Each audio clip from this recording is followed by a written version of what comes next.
sistem ekonomi Islam itu pilarnya cuma 3. Simpel aja kan. Yang pertama, kepemilikan. Nah, dalam pembahasan kepemilikan ini nanti yang kita bahas adalah asbabut tamaluk, sebab-sebab kepemilikan. Jadi sebelum kita bisnis, sebelum kita mencari uang, maka kita harus tahu sebab-sebab kepemilikan. Setelah kita itu mendapatkan uang, kemudian kita mau tasarufkan, mau kita manfaatkan uang itu, maka ini juga harus mendapatkan izin dari Allah Subhanahu wa Ta'ala. Sebenarnya 2 ini sudah cukup menjadi pilar ekonomi Islam. Asbabut tamaluk dan at-tasarruf fil milkiyah. Itu sebenarnya sudah cukup. Ini salah satu yang menjadi pondasi kenapa di dalam berekonomi, di dalam berbisnis, asbabut tamaluk ini menjadi hal yang sangat penting. Dasarnya itu dari hadis besok di Yaumul Mahsyar, besok di Padang Mahsyar itu semua manusia akan dikumpulkan dan semua manusia itu akan dimintai pertanggungjawaban satu-satu. Hadisnya sangat panjang. Jadi anak Adam itu tidak akan bergeser satu langkah pun besok di Padang Mahsyar sebelum selesai 4 pertanyaan. Aslinya itu 4 pertanyaan, tapi ada yang beranak 1 jadi 5 pertanyaan. Yang pertama, kamu diberi umur, kamu gunakan untuk apa? Berarti kalau nanti umurnya 80 tahun itu jawabnya ya 80 tahun, suruh jelasin satu-satu. Kamu diberi umur, kamu gunakan untuk apa? Pertanyaan kedua, kamu diberi masa muda, kamu gunakan untuk apa? Nggak tahu kenapa masa muda itu menjadi spesial di hadapan Allah. Berarti masa muda itu sangat menentukan. Ibarat usia itu usia yang paling prima dalam hidup manusia. Itulah yang menentukan masa depan manusia. Menurut teori masa muda itu 15-40 menurut orang psikologi. Nah biasanya masa muda karena itu hebat-hebatnya manusia. Mungkin otaknya lagi cemerlang-cemerlangnya, tenaganya lagi gede-gedenya, nafsunya juga gede. Kalau dia itu bejat, itu menjadi orang yang sangat bejat. Itu kuncinya masa muda. Tapi kalau dia menjadi orang baik, insya Allah itu dia jadi pejuang Islam yang sangat baik. Itu kuncinya masa muda. Nah, kalau sudah lewat 40 tahun, itu masa-masa yang sudah mapan. Kalau masa mudanya gagal, dia jadi orang yang bejat, itu insya Allah bejat terus. Susah itu dikembalikan ke jalan yang benar. Tetapi kalau masa mudanya itu berhasil melewati usia 40, insya Allah kalau baik itu susah dibelokkan juga. Insya Allah akan baik terus. Itu barangkali begitu. Kenapa masa muda ditanya secara khusus?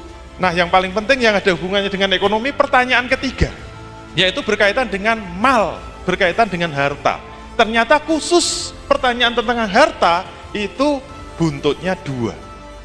Kamu diberi harta, pertanyaan pertama, kamu peroleh dari mana? Bagaimana cara kamu mendapatkan harta itu?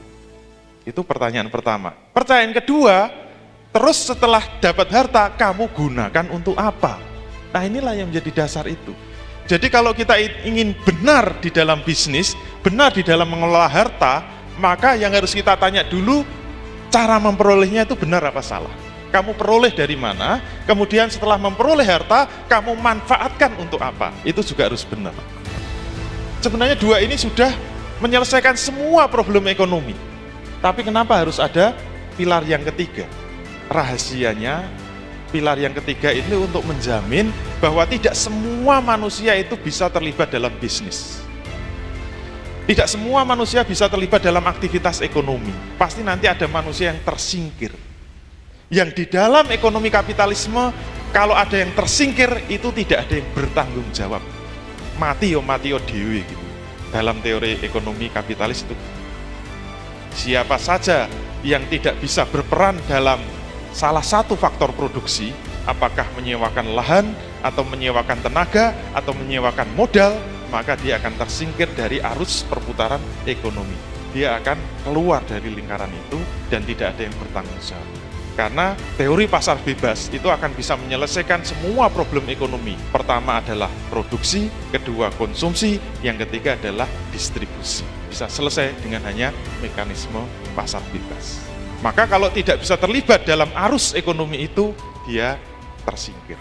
Nah, Islam itu perlu pilar yang ketiga, yaitu tauzi'us tsarwah bainan nas, distribusi harta kekayaan di tengah-tengah manusia. Dalilnya apa?